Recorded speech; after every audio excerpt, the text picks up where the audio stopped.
बोला.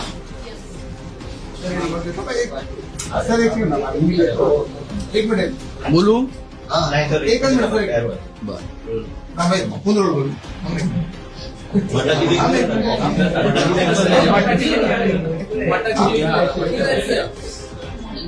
एक नंबर देत.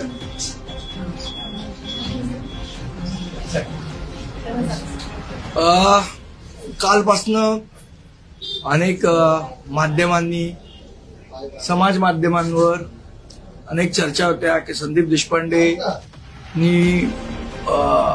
मनसे पक्ष सोडला. काहींनी तर अगदी अतिरंजित बातम्या दिल्या की संदीप देशपांडेंचा भाजपमध्ये प्रवेश सुद्धा झाला, अशाही काही बातम्या मी बघितल्या. मला असं वाटतं की या सगळ्या गोष्टींना पूर्णविराम देणं आवश्यक होतं. बरं, काही लोकांनी असं चालवलं की मला माध्यमांची बोलायला बंदी घातलेली आहे वगैरे वगैरे वगैरे. असा कुठलाही विषय नाही. मी महाराष्ट्र नवनिर्माण सेनेतच आहे. माझ्या पक्षाचं मी प्रामाणिकपणे काम करतोय आणि येणाऱ्या निवडणुकीमध्ये महाराष्ट्र नवनिर्माण सेनेच्या जास्तीत जास्त जागा कशा निवडून येतील, मुंबई शहराध्यक्ष म्हणून माझी जबाबदारी आहे. त्याप्रमाणे मी पूर्णपणे काम करतोय. त्यामुळे माझी आपल्या सगळ्यांना हात जोडून नम्र विनंती आहे की अशा कुठल्याही अफवा आपण पसरू नये, ही माझी आपल्याला हात जोडून विनंती आहे. तुमचे मित्र संतोष धुरी यांनी मनसेमध्ये गट कारस्थानी आहेत, थेट तुमच्या नेत्यांचं नाव घेतलंय. मला असं वाटतं संतोष धुरी काय बोलतोय त्या प्रत्येक गोष्टीवर मी रिॲक्ट करण्याची गरज नाही. त्याचा एक दृष्टिकोन असू शकतो, प्रत्येक माणसाचा एक दृष्टिकोन असतो. आता इथे एवढे सगळेजण आहेत, प्रत्येकाचा एकच कॉमन दृष्टिकोन असेल असं नाही. त्याचा एक दृष्टिकोन आहे, माझा एक दृष्टिकोन आहे. तो त्याच्या दृष्टिकोनातनं बोलतो, मी माझ्या दृष्टिकोनातनं बोलतो. जसं आपण म्हणतो, आपण लहानपणी गोष्ट वाचलेली, हत्ती जो शेपटीला हात लावतो त्याला वाटतं हत्ती शेपटीसारखा आहे, जो खांबाला हात लावतो त्याला वाटतं हत्ती खांबासारखा आहे. पण तसं काही नसतं. हा प्रत्येकाच्या दृष्टिकोनाचा भाग असतो. त्याचा दृष्टिकोन चुकीचा आहे का बरोबर आहे या चर्चेत मला जायचं नाही. ही चर्चा मी करणार नाही. त्याचा निर्णय त्यांनी घेतला, त्याचा निर्णय चुकीचा आहे का बरोबर आहे हे येणारा काळ ठरवेल. आज मला त्या चर्चेत जायचं नाही आणि त्यांनी त्याचा निर्णय घेतला, मी माझा निर्णय घेतला. शहरामध्ये 2 किल्ले सरेंडर केले असा थेट आरोप. मी पुन्हा सांगितलं तुम्हाला, त्याच्या प्रत्येक स्टेटमेंटला मी उत्तर देणार नाही. याचं कारण असं, तो त्याच्या दृष्टिकोनातनं बोलला, माझा दृष्टिकोन तसा नाही. गेल्या दिवसांपासून चर्चा आहे की मनसेमधल्या निर्णय प्रक्रियेमध्ये तुम्हाला डावललं जाते, युतीमध्ये उमेदवार निश्चितीमध्ये तुम्हाला विचारात घेतलं गेलं नाही, म्हणून तुम्ही नाराज आहात. तुम्ही मनसेत नाराज आहात. मुळात असं आहे की बघा, ज्या वेळेला मला 2012ला सन्मान्य राजसाहेबांनी तिकीट दिलं त्यावेळेला अनेक इच्छुक होते. यशवंत किल्लेदार होते, त्यावेळेचे प्रकाश पाटणकर आता आहेत ते होते. या सगळ्यांना डावलून मला तिकीट दिलं साहेब. त्यावेळेला मी त्यांना हे विचारलं नाही की या सगळ्यांना का डावलं आणि मलाच का तिकीट दिलं. त्यामुळे एखाद्या प्रक्रियेत पक्षाच्या मी नसेन तर मला हे मी का विचारू त्यांना की या प्रक्रियेत मी का नव्हतो आणि तेच का आहे. मला वाटतं हा पक्षाचा निर्णय आहे आणि तो आपण मान्य करायला पाहिजे. तुम्ही नाराज आहात. दिसतोय. परंतु संतोषजी जेव्हापासून बाहेर पडले सातत्याने ते जेव्हा त्यांच्यावर होणाऱ्या त्यांना ज्या काही त्रुटी आढळल्या त्या त्रुटीमध्ये त्यांनी स्वतःच्या बरोबरीनं तुमचं नाव घेतलेलं आहे सातत्यानं. तर त्यामुळे आणि आतापर्यंतच्या आंदोलनामध्ये सगळ्याच गोष्टींमध्ये आम्ही तुम्हाला एकत्रित पाहिले. ती जय वीरूची जोडी म्हणून प्रसिद्ध आहे मनसे. असं असताना एक जण दुसरा निर्णय घेतो आणि तो सांगत असताना सातत्यानं तुमचं नाव घेतो. तर अशा वेळेला हा प्रश्न उपस्थित होणं स्वाभाविक आहे की पक्षांतर्गत कुरबुरीचे तुम्ही सुद्धा बळी पडतायत का. कारण संतोष जाण्यांच्या नंतर सुद्धा मनसेला सतत गळती लागलेलीच आहे. कारण वीरेन तांडेल गेले, तुमच्या कुर्ल्याच्या ज्या महिला विभाग अध्यक्ष आहेत त्यांनी काल 100 महिलांसह शिंदेमध्ये प्रवेश केला. पक्षात ही मंडळी जी आहे, विशेषतः तिकीट वाटप झाल्यानंतर आता कोणाला चान्स नाहीये नव्यानं तिकीट मिळण्याचं. असं असताना ही बंडाळी उफाळून येत आहे. याला जबाबदार कोण आहे आणि याच्या संदर्भात चर्चा होत नाहीये का. मला असं वाटतं की बघा कसं असतं, युती म्हटल्यानंतर जे काय जागा वाटप होतं, काय ज्या काय चर्चा होत, 100% समाधानी हे कोणीच असेच नाही, ना त्यांच्याकडचे ना आमच्याकडचे. तो प्रोसिजरचा भाग आहे, तो सगळ्यांनी ऍक्सेप्ट करायला पाहिजे. मे बी असं झालं असेल की आम्ही पहिल्यांदाच युती केली, त्यामुळे आम्हाला या गोष्टीची सवय नाही, त्यामुळे कदाचित कार्यकर्त्यांचं मन थोडं विचलित होत असावं. पण आम्ही नक्की त्यांच्याशी चर्चा चालू आहे आमची, आणि आम्ही चर्चा करतोय. एवढे पक्षप्रवेश होत आहेत म्हणजे बंगाल मनसेला करतोय, तर एकंदरीत या विचारांचा किंवा या गोष्टींचा कुठं काही विचारबद्दल होत नाही का पक्षाने? ना आम्ही त्यांच्याशी चर्चा करतोय ना, सांगितलं ना, आमची सातत्याने जे आम्हाला कळतंय की हे नाराज आहेत त्यांच्याशी आमची चर्चा चालू आहे, त्यांना समजवणं चालू आहे. काही लोक समजत आहेत, काही लोक नाही समजत आहेत, त्याला काय काय. निर्णय प्रक्रियेत सावरण्याचा त्यांचा पण आरोप कोणाचा? इतर वीरेंद्र तांडेल असो किंवा इतरांचा. नाही बघा, आता मी तुम्हाला सांगितलं पक्ष की नेतृत्वाने विचार करायला हवा. असं आहे की जी चर्चा व्हायची ती होऊन गेलेली आहे, आता त्याच्याबद्दल चर्चा करण्यात काय अर्थ नाही. आता आमच्या पुढचं उद्दिष्ट हे आहे की ज्या जागा आम्हाला मिळालेल्या आहेत 52 जागा, त्यातल्या जास्तीत जास्त जागा कशा निवडून आणायच्या याचा प्रयत्न करणं माझं काम आहे शहर अध्यक्ष म्हणून.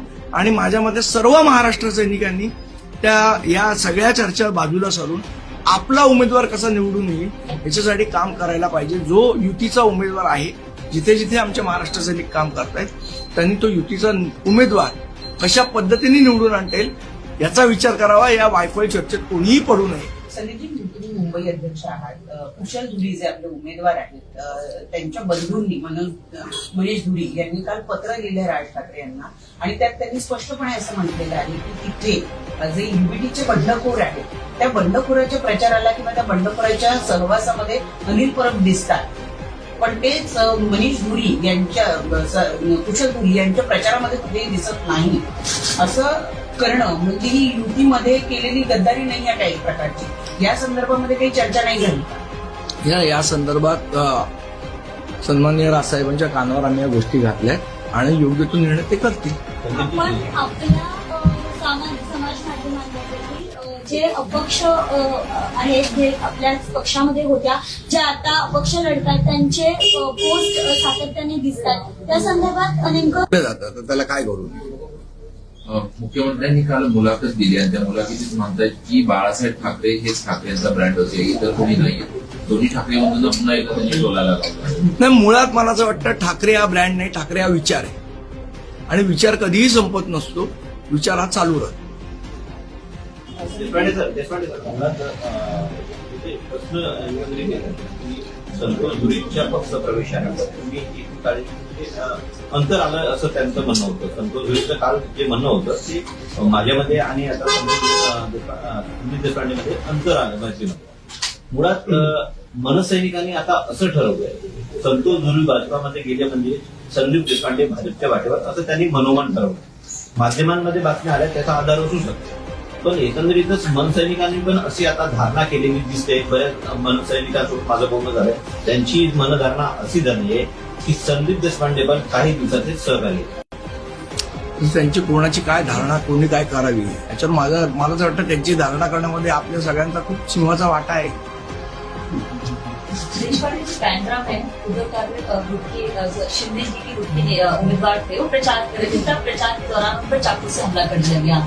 मुंबई में इस तरह की घटना चौंकाने वाली दिन दहाड़े. मला असं वाटतं की निवडणूक यंत्रणा या पद्धतीने काम करते. ही असं कधी महाराष्ट्रात घडलं नव्हतं बिहार सरकारने याचं की कोणतरी काहीतरी करतंय आणि इलेक्शन किंवा निवडणुकीच्या प्रक्रियेदरम्यान असे चाकूनी हल्ले बिल्ले, मला वाटतं हे अनएक्सेप्टेबल आहे.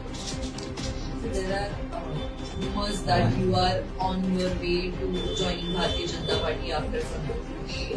What is the reality? Are you upset with the kinds of roles that you were expecting in the party, which are alleged that you are not getting?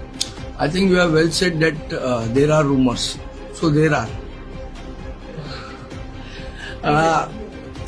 The thing is that see what he has said and what he wants to say, Santosh Dhuri.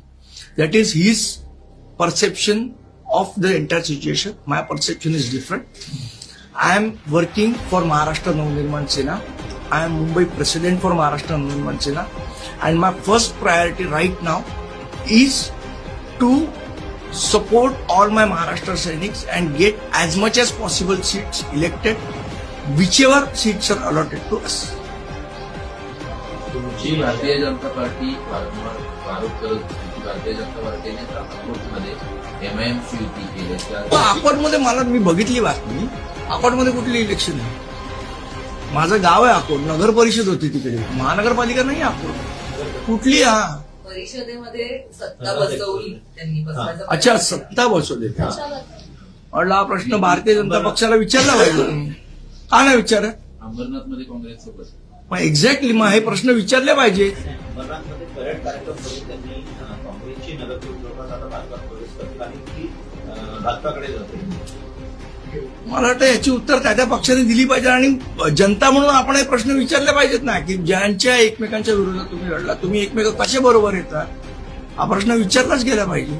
सगळी संतोष जे बोलत आहे त्याच्यामध्ये वारंवार एक प्रश्न असा येतो की निवडणूक प्रक्रिया आणि प्रचार प्रक्रिया या दोन्ही पासून तुम्हा दोघांना लांब ठेवा असे आदेश उद्धव ठाकरे यांनी दिले. यात किती तथ्य आहे? मन मोकळं करा.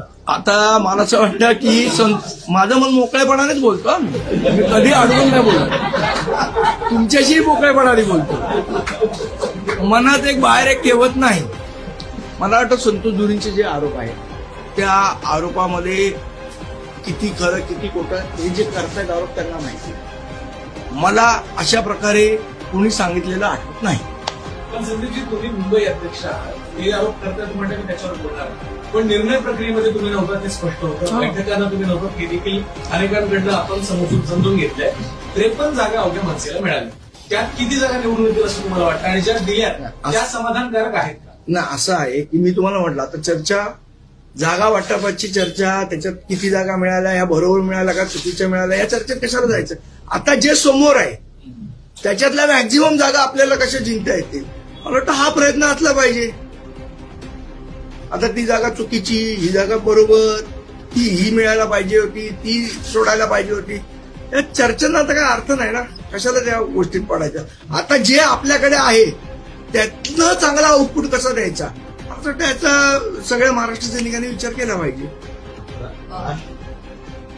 नाही, आता जे सिच्युएशन आहे, उभे 5-6 दिवस राहिलेले आहेत मतदानात आणि त्यावेळेला या सगळ्या कुरबुरी पुढे येणं, रोज पक्षाला एकेका व्यक्तीची गळती लागणं, सातत्यानं जे नेतृत्व आत्ताच्या घडीला आहे राज ठाकरेंच्या आजूबाजूला त्यांच्यावर आरोप होणं, हा प्रत्येक निवडणुकीचा भाग असतो असं म्हणायचं का? कारण ज्या पद्धतीने, कारण असं नाहीये की काल परवा लोक आलेत पक्षात आणि आज ते गेले. पक्षातले जुने सहकारी जे राज ठाकरे बाहेर पडल्या वेळेला होते तिथपासून जवळजवळ 20-20 वर्षाचा प्रवास सगळ्यांनी राज ठाकरेंबरोबर केला, असे सहकारी राज ठाकरेंना सोडून जात आहेत. मी तुम्हाला तेच सांगितलं की यावेळेला पहिल्यांदा आम्ही युती केली, त्यामुळे 100% त्याला म्हणतो समाधान हे कोणाचाच होऊ शकणार नाही. आणि आम्ही त्यांना समजवतो की युतीमध्ये हा प्रोसेसचा भाग आहे, एखादी जागा मिळते, एखादी जागा नाही मिळत, किंवा काही त्यांच्या जे काही कुरबुरी असतील त्यांच्याशी चर्चा करून आम्ही सोडवण्याचा प्रयत्न करतोय. जे समजतात ते थांबतात, जे समजत नाही ते जात आहेत. देशपांडे साहेब, 2017चा मागच्या काही पत्रकार परिषदेमध्ये तुम्ही उल्लेख केला, 2017 तुम्ही मातोश्रीवर गेला, परत तुम्ही उत्तर देणार हे मला माहिती आहे, पण संतोष धुरींनी असं पण आरोप केलाय की 2017 त्या प्रक्रियेचा मी भाग होतो, माझे सहकारी संदीप देशपांडेच्या सोबत. एकदा तर ते एकटाच म्हणजे त्यांनी ट्रॅप हा शब्द वापरला, थोडं तुलवून सांगा तो प्रकरण काय. मला तर वाटतं आता त्याची चर्चा करण्याची आवश्यकता. Political parties with completely opposite ideologies are coming together in this election. In Meera Bhayandar, Pratap Sarnaik is alleging that Bharatiya Janata Party is supporting MIM for the rallies, and the BJP is alleging that Shinde group has already planned to go with Congress party. How do you look at? See, I think all political parties, those who are doing all these things, making alliance with opposite ideologies, are doing all these things only to gain power. There is no ideology left with them. Their only and sole aim is to gain power.